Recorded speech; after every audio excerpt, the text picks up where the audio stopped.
A gifted child is defined as a child who has three characteristics. The first is precocity.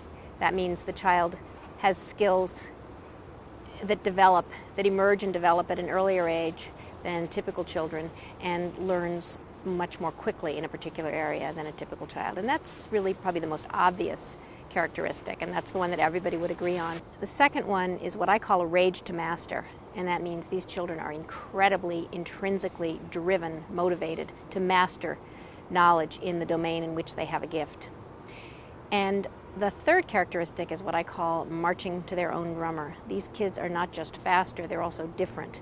They don't just think faster, they think in different ways, and that means they come up with unusual ways of solving problems.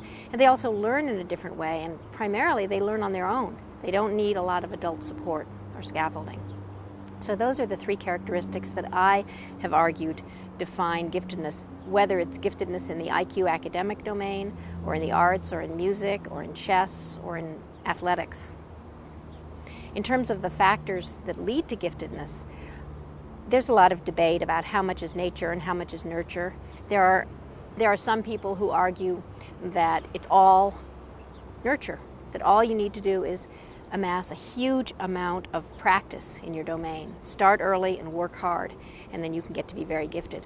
I don't agree with that view. I think that there is clearly a biological basis to giftedness, and one of the pieces of evidence for this is that you can see very unusual signs in these children at a very young age, long before they've had a chance to start working hard. I'm not denying the importance of hard work. Nobody gets to be great in anything without a lot of hard work. But as young as 1 or 2, often, you can see signs of high abilities in these children, which suggests that there is an inborn basis. Signs of giftedness differ depending on the area of gift. But so let's talk about different areas. Artistic giftedness.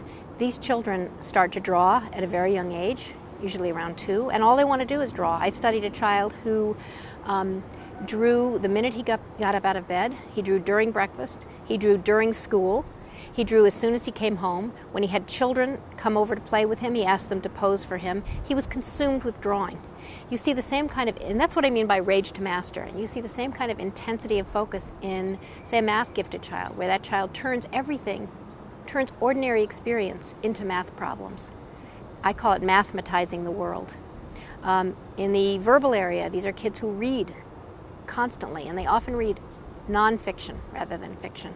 So I guess to generalize, you see children who are intensely involved in a particular area, and they're doing that on their own. Nobody is saying, Johnny, it's now time to go do your reading. These are kids who you can't drag them away from their domain of giftedness.